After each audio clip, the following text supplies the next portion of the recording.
Bienvenue à la matinale, une émission des hommes d'impact de l'Église Impact Centre Chrétien de Lille. Aujourd'hui, j'ai l'honneur d'être sur le plateau avec Christian. Bonjour pasteur. Et Randy. Merci, bonjour pasteur. Deux hommes Bonjour, d'impact, deux képhales, n'est-ce pas? Amen. Amen, amen. Et je crois que cette émission est quand même spéciale. Oui, aujourd'hui, je crois que on a des petites surprises, on a toutes ces choses-là. Oui. Et il y a une raison à cela? Oui, il y a une raison à ça parce que vraiment on arrive à la fin d'un personnage très puissant qui a impacté nos vies en fait. Hein. Donc on arrive à la fin, donc ça sera vraiment une émission qui sera spéciale aujourd'hui. D'accord. Et ce personnage, c'est Caleb. C'est Caleb. Le chien. Le chien. Le chien. Voilà, littéralement le chien. En fait, quel est le principe de l'émission? Il faut que nous comprenions que l'objectif, c'est d'étudier des personnages bibliques. Parce que c'est les modèles que Dieu nous donne. Parce que la Bible nous le dit, hein. La Bible nous dit que, c'est dans Romains 15, le verset 4, il dit, or, tout ce qui a été écrit d'avance. Je crois que Caleb, ça écrit d'avance. Amen. Tout ce qui a été écrit d'avance. Donc, dans le tout ce qui a été écrit d'avance, ce qui est fort, c'est que ça veut dire que de Genèse à Apocalypse. C'est ça, hein? C'est bien ça. Amen, c'est ça. Donc, même quand la Bible dit qu'il y avait 12 personnes, que ce fut un matin que la scène s'est produite, que c'était au sud de ceci, que le vent soufflait dans telle direction, la Bible nous dit tout ce qui a été écrit. Donc, chaque mot, chaque phrase, chaque ponctuation, et bien entendu, chaque personnage. Et donc, tout ce qui a été écrit, il a été pour notre instruction, afin que par la patience et par la consolation que donnent les Écritures, nous possédions l'espérance. Amen. Que nous possédions l'espérance. Parce que quand nous avons vu la vie de Caleb, nous avons vu qu'il a les mêmes challenges que nous. C'est ça, hein, je crois. C'est bien ça, c'est bien pasteur. ça. C'est bien ça. Et que l'histoire est intemporelle. C'est ça. Tu avais dit même, pasteur, je me souviens, rien de nouveau sous le soleil. Il y a rien de nouveau sous le soleil. Sous le soleil. Et ça, Tous les problèmes que Caleb a eu, nous les avons c'est aujourd'hui. ça. Ça s'applique à tous ceux qui sont sous le soleil. Sous donc, le soleil. Ça nous Heureusement, concerne. on a le soleil. Et en plus de cela, ça a été écrit pour notre instruction. Pour notre Donc, instruction. du coup, voilà. Donc, quand on voit ça, ça nous donne de la patience parce que ça nous permet de prévoir ce qui va se passer. Tout à fait. C'est ça, hein? Tout bien à ça, fait. Voilà. On sait que quand ça commence comme ceci, ça va évoluer comme cela et ça va finir comme ceci. Et ça nous donne aussi de la consolation. C'est quand même important. C'est important. C'est important. On anticipe et on se prépare d'avance. Voilà. Quand c'est chaud, Voilà. Oui. tu te dis, c'est chaud, mais j'ai de l'espoir. J'ai de l'espoir. J'ai de l'espoir. J'ai de l'espérance. Il y a quelque chose au bout du tunnel. Au bout du tunnel. Comme par exemple dans la vie de Caleb. Quand tu te retrouves dans une situation où vous êtes 12 et il n'y a qu'une seule personne qui te soutient ou qui a la même position que toi. Voilà. Ce n'est même pas qui te soutient. Oui, il a la oui. même position que toi. Et que 10, quand tu es convoqué dans une réunion de famille, dans une réunion C'est ça. au travail, Oui. dans la vie, où tu as 10 personnes contre toi, la consolation. C'est ça. Tu tiens ferme parce que tu te souviens de Caleb. Oui. Tu te souviens qu'il était accompagné juste de Josué à côté de lui. Et malgré tout, il a tenu ferme et il a vaincu. Il a vaincu. Amen. Amen. Et donc ça nous donne de l'espoir, de Tout à fait. l'espérance. Et je crois que c'est le témoignage de... Comme l'émission va être spéciale, donc ça veut dire qu'on va avoir des interventions extérieures. Il me semble que c'est... Oui, c'est bien hein. ça. On a des témoignages aujourd'hui. Ouais, on a préparé quelques petites surprises dans ce genre. Hein. Ah oui, oui, il y a des frères et sœurs qui ont suivi assidûment l'émission qui veulent intervenir aujourd'hui et partager leurs témoignages et aussi leurs questions. Donc, sans plus tarder, nous allons inviter un des képhales de Lille sur ce plateau. Nous n'allons pas dire sous vos acclamations pour le Seigneur, mais il y aura un jingle qui va l'annoncer. Amen. Amen. Amen.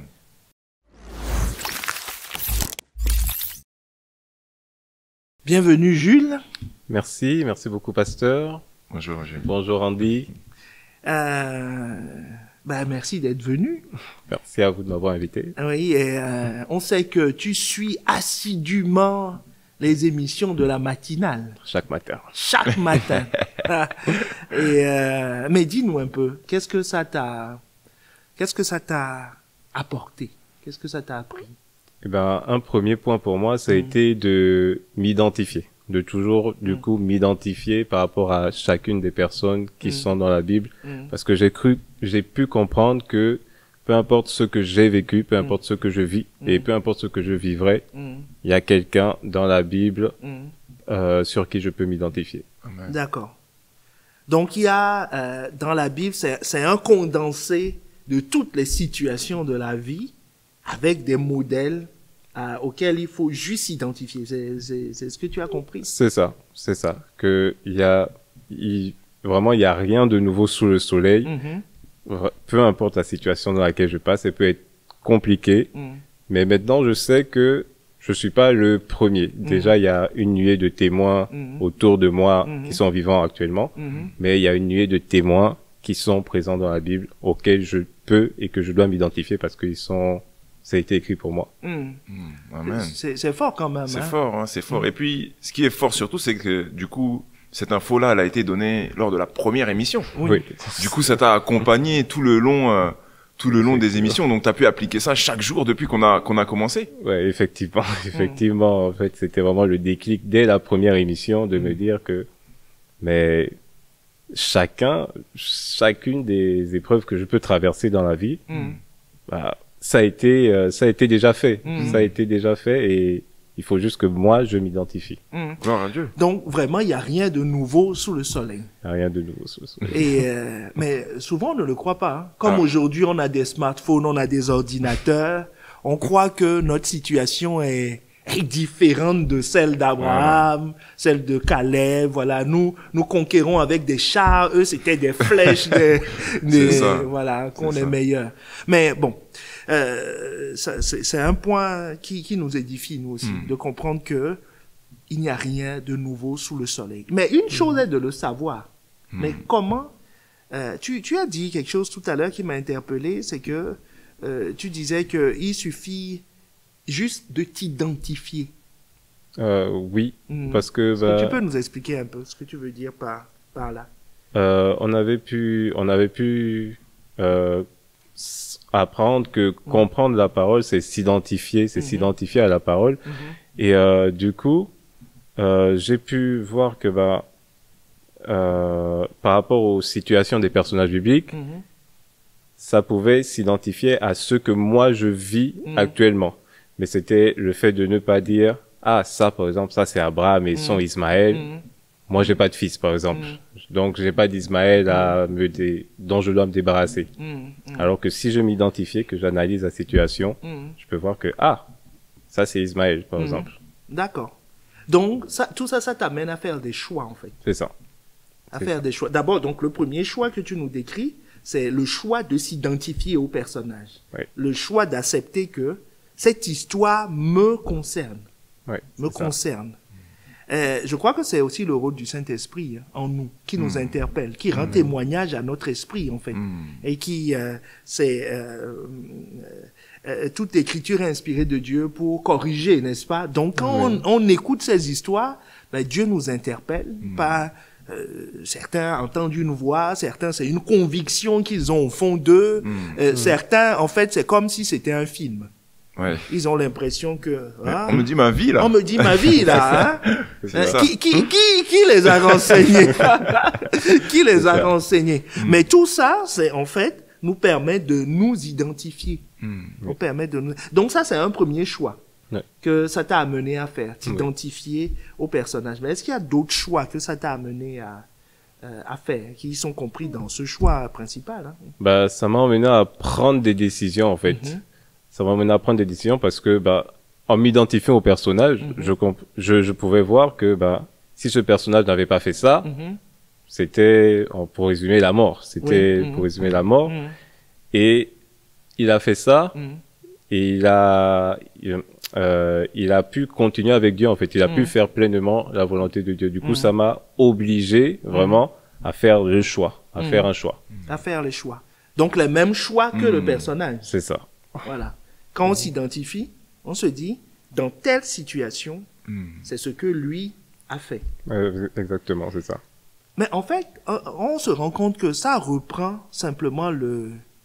c'est de la pédagogie, Hmm. c'est de l'enseignement, c'est comme ce on vit quand on a été formé dans nos différents métiers, ainsi de suite. En fait, on te fait faire des études de cas.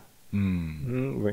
Et tout ce qu'on te demande, c'est d'identifier la situation et d'appliquer ce que C'est ça. ce qu'il faut faire dans Tout à fait. Dans Et, de et tels- des années plus tard, on se retrouve à rencontrer la même situation. la même situation. C'est plus facile. C'est plus facile. C'est ça. Donc, il faut être bête et discipliné dans le choix, s'identifier, se dire, mais est-ce que tu as un témoignage? Ça nous intéresse. Ça nous intéresse. Eh ben, j'ai un témoignage, par exemple, il y a, durant le fin de mois dernier, j'ai perdu une tante à moi, qui est vraiment, c'était un peu comme ma maman. Du coup, j'ai déjà vécu des décès, mais là, c'était un décès très proche. Et j'ai failli être très, très à terre, très, très à terre. Et pendant que je vivais la situation, mais du coup, dans ma tête, je pensais à des personnages bibliques. J'ai particulièrement pensé à David. Et on m'avait dit, j'avais parlé à une amie qui m'avait dit, oui, ma grand-mère, elle est âgée, du coup, demain, elle apprend un décès, après-demain, un autre décès. Et ça m'avait pas fait grand-chose, mais j'ai pensé à David. Je me suis dit, David, il a perdu son enfant. Il a pleuré parce que il était triste. Mais après, il a décidé de revenir, en fait, de ne pas rester dans l'amertume, de ne pas être en colère contre Dieu, etc. Et j'ai dit, c'est ce choix-là que je dois faire. Ok, d'accord, on y va. Donc, toi aussi, Amen. tu as pleuré. J'ai pleuré. Et après, tu as pris une décision C'est ça. tu as fait comme David. Et tu as eu les résultats de David, alors. C'est ça. Donc, tu t'es relevé. Je me suis relevé. Gloire Amen, à Dieu. hein. Gloire à Dieu. Ça, c'est un sacré témoignage. Je pense que ça va parler à beaucoup. Oui, à beaucoup. C'est une démonstration de ce Pratique. que nous, pratique de ce que nous voyons. En tout cas, merci Jules, Merci à vous. Merci beaucoup. Merci à vous. Merci de m'avoir invité. et à la prochaine. Ah, j'espère bien. Merci.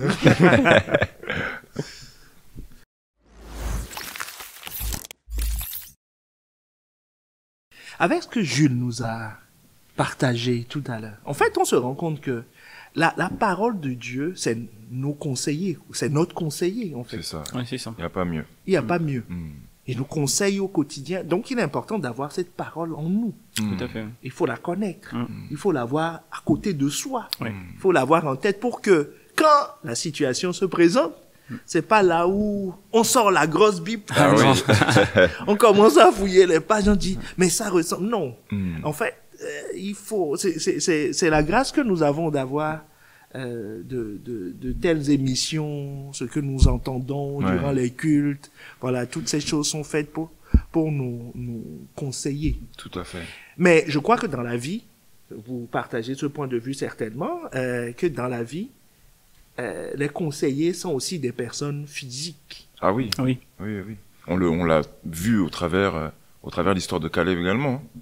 Il a été conseillé de la meilleure des façons et c'est pour ça qu'il en est arrivé là. Oui, et lui-même, il a été un conseiller pour ses enfants. Tout à fait. C'est ça.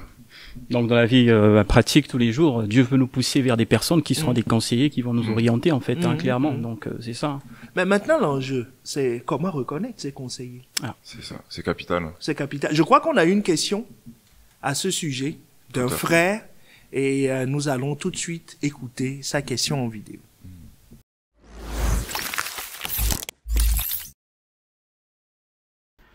Bonjour Pasteur Wally, bonjour à tous. Voilà, c'est moi Thomas et je reviens vers vous car j'ai une question.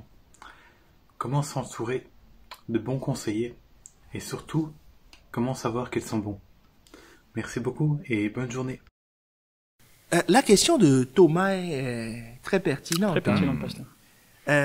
Comment reconnaître, comment s'entourer, il faut les reconnaître déjà, Ouais. avant de s'en entourer, Hmm. de bons conseils. Je crois que les deux, on va voir ces deux aspects, les reconnaître, Hmm. puis s'entourer. Hmm. Parce Tout à qu'on fait. peut les reconnaître, mais ne pas s'entourer Ah oui. de bons conseillers. Hmm. On peut donc avoir des contemporains ou des gens qui sont venus après les personnages bibliques, qui peuvent être nos modèles. Tout à fait.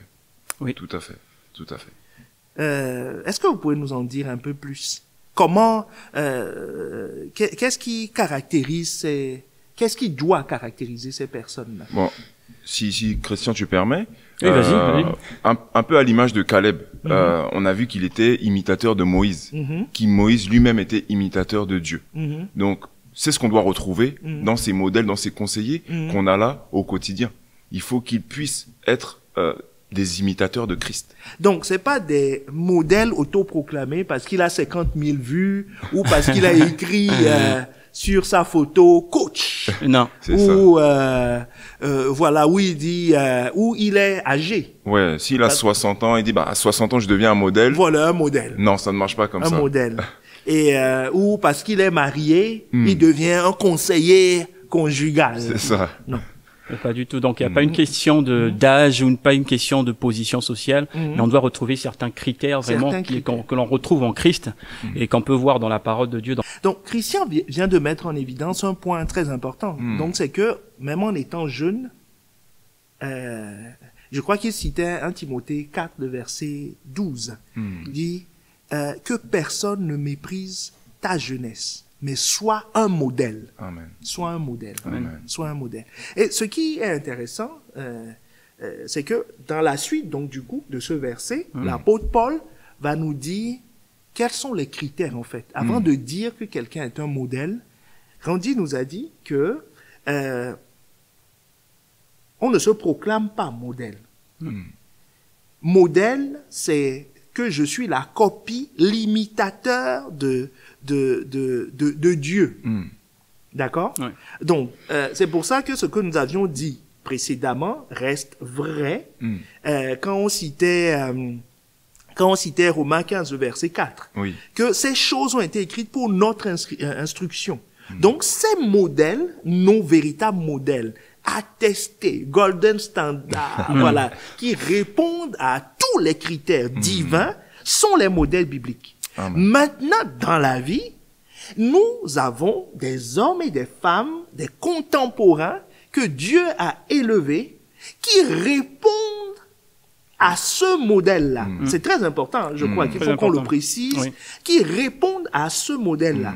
Et c'est ce que... donc, eux, ils sont les imitateurs. Comme pour nous, à Impact Centre Chrétien, nous avons un modèle qui est Pasteur Yvan, qui est un modèle, donc qui est un imitateur de Christ. Tout à fait. Amen. Donc, c'est pas parce que il se proclame en se frappant sur la poitrine que ou il a tel nombre de vues sur YouTube ou parce que l'église a tel nombre d'implantations. Non, c'est parce que il est imitateur de Christ. Donc, en fait, nous voyons dans sa vie des traits, nous voyons dans la vie de nos modèles, parce qu'on peut avoir plusieurs modèles, nous voyons ce que Dieu veut manifester. En fait, ils sont pour nous comme la parole vivante. Amen. C'est-à-dire, quand tu vois leur vie, Amen. et c'est ça qu'un képhale doit être. Hein? Amen. Quand tu es dans ta maison, quand les enfants voient ta vie, ils doivent voir la Bible. Amen. Ils doivent lire la Bible.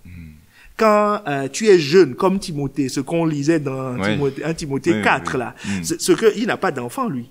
Voilà, c'est le cas d'un képhale aussi.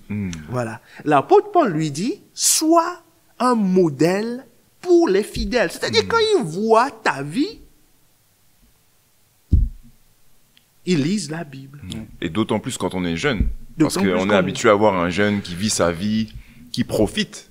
Mais si on le voit imiter Christ. Alors là, voilà. Ça sera vraiment une lettre vivante. Là, Une lettre vivante. Ouais, c'est vraiment ça. Quoi. Donc, comment nous allons, quels sont les signes que nous devons rechercher dans la vie de ces contemporains-là pour voir si ils sont des modèles ou comment le fait qu'ils soient modèles s'exprime en fait dans leur vie au quotidien. Est-ce que vous avez quelque chose à nous dire là-dessus? Oui. Si on le voit dans la continuité du verset qu'on venait de voir adressé à Timothée, il est dit à la suite du verset, mais sois un modèle pour les fidèles. Et ensuite, on nous dit, du coup, comment? En parole. En parole. En conduite, en charité, en foi, en pureté. Amen. Amen. On voit au travers de ça que c'est des critères qui doivent être manifestés Manifesté. chez ces modèles. Donc, tu es en train de nous dire que le modèle, donc le bon conseiller, il doit parler comme Jésus. Amen. C'est ça. Oui. C'est ça. Parler comme Jésus, avoir doit la se conduite de Jésus, Vas-y. aimer comme Jésus, Aimer comme Voilà. Jésus, être pur, sanctifié comme Jésus, et avoir la même foi la même que foi. Jésus, qui déplace les montagnes, qui fait sécher les figuiers. Amen. Voilà. Donc, s'il n'a pas ça, c'est pas un modèle. Ah, C'est pas un modèle. c'est pas un bon modèle, un bon conseiller. Un bon conseiller. Il peut toujours conseiller, hein. Il peut toujours conseiller. Qui veut? Voilà. À ses risques et périls. Voilà, c'est ça. À ses risques et périls. C'est très important que nous ayons ces choses. Donc, ce n'est pas de l'autoproclamation, mais c'est plutôt en parole. Donc, il faut, avant de dire que quelqu'un est un modèle, il faut que le modèle soit attesté C'est ça. et qu'il soit l'image de Christ. Et lorsqu'il l'est, lorsqu'on constate qu'il est cet imitateur de Christ, alors à ce moment-là, nous-mêmes, nous pouvons l'imiter. Tout à fait. Nous pouvons l'imiter. Donc, quand nous voyons un bon modèle, un bon conseiller, qui remplit ces critères, donc qui ressemble à Christ en parole, en conduite, en charité, en foi, en pureté, ou qui ressemble à son Père. On avait abordé ça lors de notre dernière émission. Hein. Nous devons l'imiter. Dans le cas de Timothée, donc, il y a une église qui va voir Timothée, qui est le fils. Ils connaissent Paul.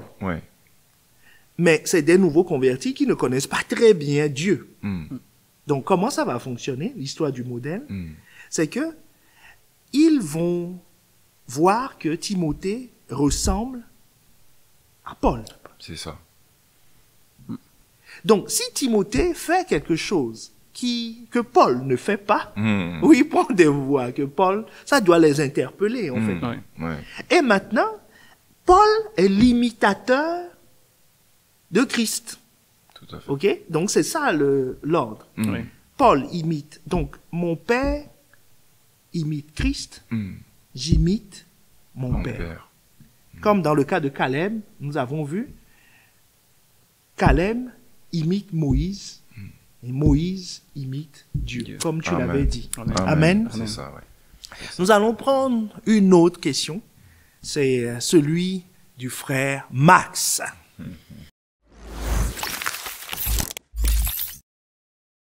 Bonjour à tous. Quelle est la différence entre un tuteur, un mentor et un père? Merci. On est ensemble. Ah, voilà, la question nous est posée. Oui. Quelle est la différence? C'est Alors, ça. qui veut se mouiller sur cette question qui est d'actualité quand même, hein? Non, Parce c'est qu'on sûr. voit beaucoup de coachs. C'est ça. Oui. Il y a beaucoup de coachs, il y a beaucoup de maîtres. Même dans la loi aujourd'hui, le terme de tuteur est utilisé. Oui. Du coup, c'est Et de facile mentor de aussi, modifier. ça vient en fait Oui. en plus embrouiller. Oui. Ouais. Donc, il y a beaucoup de coachs. Et je dirais, il y a beaucoup de coachés aussi. Il y a beaucoup de coachs. Je crois que la Bible va nous aider à répondre encore à cette question. La notion de tuteur est dans la Bible. Hein. Ouais. Nous trouvons ce terme qui est utilisé dans Galates 4, le verset 2. Et à partir de ce verset, je crois que nous allons bien comprendre quel est le lien entre père et tuteur. Et coach, du coup. Oui. Ouais. Voilà.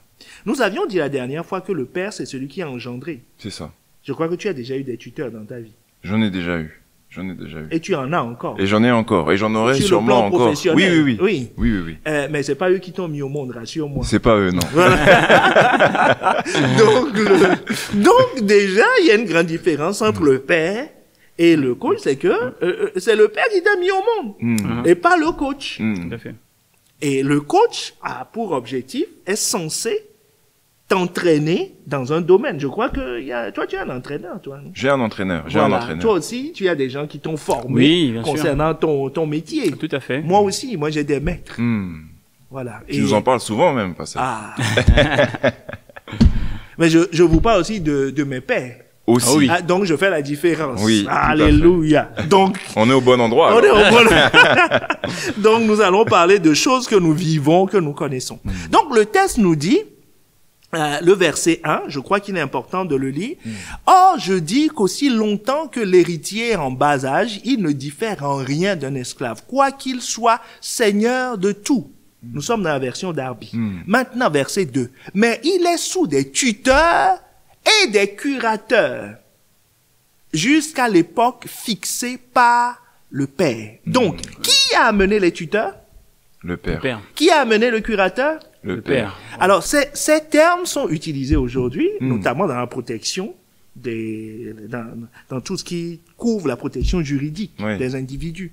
Donc, le tuteur, c'est quoi? Quelqu'un qui est sous tutelle ne décide de rien. Quelqu'un qui est sous curatelle a le choix. Mais il doit consulter, il doit avoir l'aval de son curateur. Alors que, donc je répète, celui qui est sous tutelle, on ne lui demande pas son avis, tout est fait pour lui. Celui qui est sous curatelle, son avis compte. D'accord. Son avis compte. Donc, première notion que nous voyons, c'est que le tuteur, le curateur, donc ou l'administrateur, dans d'autres versions, sont nommés par le Père. Donc, si je n'ai pas de Père, je ne suis pas censé avoir un coach. C'est ça. Vous êtes d'accord avec ça ou pas? Oui. On est d'accord. Je ne- C'est mon père qui m'a envoyé vers mon premier coach. Voilà. Ah. Sinon, aujourd'hui, tu serais perdu. Voilà. Donc, c'est important. Donc, c'est pas, dans l'ordre biblique des choses, ce n'est pas l'enfant qui choisit son coach, Oui. qui choisit son maître. C'est le père qui dit, va, suis telle personne, il t'apprendra ceci ou cela. C'est ce que nous avons vu avec David et Saül. Oui. C'est Dieu qui l'a placé là-bas. Ouais. C'est avec la bénédiction de Samuel qui est son père, en fait. C'est avec la bénédiction de qui? Son père naturel, qui est Isaïe. C'est lui qui l'a envoyé chez Saül. Oui. Et pour que Saül le prenne à son service, nous voyons dans les textes que Saül a dit à son père. Et son père a dit oui. C'est pour ça qu'il a été pris. Pour lui enseigner quoi? Pour lui enseigner comment on devient roi, l'art de la guerre, C'est ça. comment on gère un palais, les intrigues politiques, ce qui se passe dans les milieux. Donc, il était là avec la bénédiction de son père. C'est très important. Donc, quelle est la différence? C'est que pour quelqu'un qui suit un parcours normal, c'est son père. Donc, s'il est à l'église, c'est son pasteur. Son pasteur, son père, doit savoir ce qu'il suit, Ouais. qu'il écoute, Ouais. qu'est-ce qu'il imite, qu'est-ce qu'il fait. Mais tout enfant, toi dans ton cas, avec le recul aujourd'hui, Oui. si tu avais suivi tous ceux qui... qu'est-ce que tu serais devenu? Dis-nous la vérité. J'aurais été bercé à tout vent de doctrine. Oui, parce qu'il y a une notion importante au travers ça, la notion de père. La notion de père, et c'est la parole qui nous le dit encore. On le voit en Éphésiens 4, au verset 11, il est dit, et il a donné les uns comme apôtres, les autres comme prophètes, les autres comme évangélistes, les autres comme pasteurs et docteurs. Pourquoi? Pour le perfectionnement des saints en vue de l'œuvre du ministère et de l'édification du corps de Christ. Pour faire en sorte qu'on puisse avoir un chemin tracé pour nos vies et ne pas, du coup, être perdu, quoi. Pour ne pas être ballotté, comme tu le disais C'est tout ça. à l'heure. C'est ça. Donc, en fait, ce que Dieu veut pour nous, c'est d'avoir un père. Maintenant, à partir de là, un père ne sait pas tout. Oui. Moi, je ne sais pas tout. J'ai des enfants. Sinon, ils seront à l'école chez moi, à la maison. Ah oui. École primaire, collège, université. Je vais tout leur apprendre. Mais qu'est-ce qu'on fait? Nous les envoyons vers des coachs pour le sport, pour des choses dans la vie. On peut te dire, à l'église, suis telle personne. C'est un coach, c'est pas ton père. C'est celui qui t'a placé qui est ton père. C'est ça. Mais lui, c'est un coach. C'est ça. Voilà. On revient du coup sur la notion d'en faire des flèches pour pouvoir les envoyer derrière. Voilà. Et il te prépare. C'est ces gens-là, les tuteurs, que le père a validé. Comme, bon, on peut raconter l'anecdote. Je crois que quand on était à l'école primaire pour choisir le collège. Christian, dis-nous la vérité. Est-ce que tu ne voulais pas suivre tes copains par hasard? Ben si, hein, les copains du quartier. Voilà. Avant la rentrée, il y avait toujours moi, j'irai dans tel collège. Voilà. Et toi, tu veux y aller aussi, mais bon, le père te dit non. Non. Il a d'autres plans. Il a d'autres plans. Et aujourd'hui, avec le recul. Avec le recul, bah, heureusement qu'il avait dit non. Voilà. Sinon, ben, malheureusement, il y a des répercussions. Et si on n'avait pas suivi, ben, le père, ben, malheureusement, on serait pas au bon endroit actuellement. Donc, l'ordre divin, c'est ça. Hein. D'abord le père, puis maintenant, à partir du père, il va t'envoyer vers des coachs et des tuteurs. Et ces coachs et ces tuteurs sont des personnes temporaires dans nos vies. C'est ce que nous avions vu la dernière fois. Le père, c'est un contrat à durée indéterminée. C'est ça. Oui. Le C'est ça. coach et le tuteur, c'est à durée déterminée. Déterminée. Parce que le jour où tu vas atteindre le niveau, parce que dans Galates 4, qu'est-ce que le père veut? C'est préparer l'enfant à rentrer dans l'héritage. Amen. Tout à fait. Dans le cas de Caleb, c'est quelqu'un qui a appris à Caleb à tirer une flèche. L'art de la guerre, Caleb ne sait pas improviser en sortant, voilà. On va le trucider en 2 temps, 3 mouvements. Il faut des coachs, des militaires pour l'entraîner, pour les entraîner. L'art de l'espionnage. Quand on va aller dans un pays, il faut savoir quoi voir, comment se camoufler, comment observer, tout ça. Et ça, c'est les coachs, c'est les tuteurs. Mais Caleb savait que son père, c'est Moïse. Amen.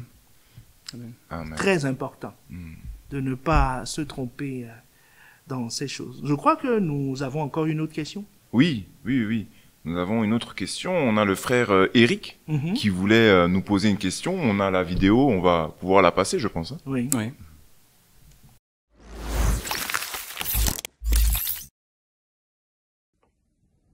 Bonjour pasteur, j'ai une question.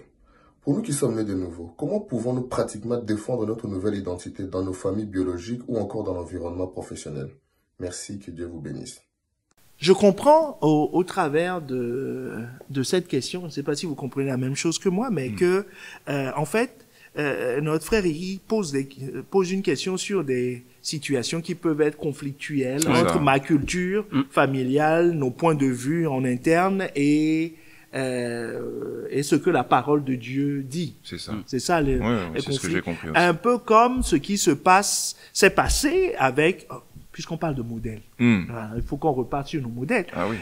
Sur ce qui s'est passé entre Daniel, quand ils étaient jeunes, et l'eunuque, qui était l'intendant, le chef C'est de, vrai. voilà, de. Donc, en fait, l'histoire dit quoi? Je la résume rapidement. Dit que le roi dit de leur donner des mets de sa table. Or, ces mets, c'est des viandes consacrées aux idoles. Donc, Daniel dit, moi, je ne vais pas manger ça. C'est comme si quelqu'un, dans sa famille, on lui dit, il faut que tu ailles habiter avec ta fiancée parce que, voilà, qu'est-ce que ça fait? Alors que toi, tu dis, ah non, il faut que je me garde plus. On te dit, non, mais tout le monde fait du faux pour avancer. Toi aussi, fais-le. Et toi, tu te dis, non, je ne vais pas faire le faux parce que je suis enfant de Dieu. Qu'est-ce que Daniel a fait quand ils étaient dans cette situation? Ce qu'ils ont fait, c'est qu'ils ont demandé du temps. Ce temps, c'est à prouver que le choix que j'ai fait sera le bon. Donc, il faut dire aux gens, je comprends votre point de vue, mais voilà le choix que j'ai fait. On dit, oui, nous, on n'a jamais fait ça dans la famille, on ne fonctionne pas comme ça. On dit, oui, je le sais. Il faut pas mépriser les choix des autres. Il faut juste comprendre et accepter, mais ça ne t'empêche pas de faire ton choix. Mais maintenant, ce qu'ils ont dit, c'est que, comptant sur Dieu, donc je dois avoir la foi que ce que je dis, la décision que j'ai prise est celle qui va s'accomplir. Donc, bien-aimé, prends le temps de t'assurer que ce que tu dis, ce que tu affirmes de la part de Dieu, c'est réellement Dieu qui l'a dit. Amen. Parce que c'est Dieu qui va accomplir, il veille sur sa parole pour l'accomplir. Il ne veille pas sur ta parole. Il veille sur sa parole pour l'accomplir. C'est pour ça que quand on a demandé à Jacob quel salaire il veut, il est allé dans le lieu secret. C'est là où Dieu lui a montré, prends les brebis, t'acheter. Dans le cas de Daniel, Daniel a dit, donne-nous des légumes. Et on fait le point dans 10 jours. Il ne l'a pas inventé. C'est ce que Dieu lui a dit. Amen. Et une fois que tu prends tes décisions sur la base de ce que Dieu te dit, la foi et la persévérance, c'est maintenant Dieu, c'est cette parole qui va prouver que tu avais raison. Amen. Enfin, tu avais raison. C'est comme si c'est Oui. un combat. Non, que Dieu a raison. Amen. Amen. Voilà. Amen. Et que tu as fait le bon choix. Donc, on ne se défend pas. On vit son identité en s'assurant de baser son identité sur ce que Dieu dit et la révélation que j'ai. Et c'est ce que je peux dire, moi, à ce sujet. Je ne sais pas si vous avez...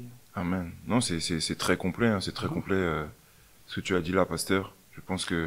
Le pasteur, il a pratiquement tout dit. Hein. Moi, j'ai pas quelque chose à rajouter là-dessus, en fait.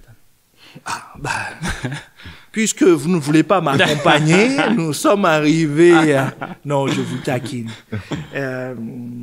En tout cas, nous avons passé un bon moment. Je ne sais pas pour vous. Moi, j'ai passé un bon moment. Ouais, c'était très agréable. Un nouveau format d'émission qui était très sympa pour clôturer un peu l'étude de ce personnage. Ouais, formidable. Et nous allons commencer l'étude d'un autre personnage, je crois. Ah oui, oui, oui. À la prochaine rencontre des hommes d'impact, qui est prévue dans 2 semaines, donc le... Non, pas dans 2 semaines, dans une semaine. Dans une semaine. Dans une semaine, donc le 19. C'est ça. Et après ça, nous découvrirons, nous réservons la surprise. Et ça va être puissant aussi, je crois. Amen. Amen, ça va être puissant. Ça va être très puissant. Faut bien s'accrocher et prévenir notre entourage. Amen. Amen. Donc nous allons incliner nos têtes. Ah, Seigneur, nous te bénissons de ce que tu nous as donné des modèles dans la Bible. Tu nous as donné des modèles contemporains et tu nous montres comment les reconnaître et comment les imiter. Seigneur, merci pour ta parole qui est complète parce qu'il n'y a rien de nouveau sous le soleil et elle permet à un Képhalé, quel que soit son temps, en 2021, en 2030, en 2050, jusqu'au retour de Jésus, de toujours avoir un modèle à imiter dans le nom de Jésus. Nous avons prié et nous disons Amen. Amen. Amen. Donc nous disons au revoir à tous ceux qui nous suivent, n'est-ce pas? Au revoir, et puis à très très bientôt. Très bientôt. Très bientôt. Que Dieu vous bénisse. Excellente journée.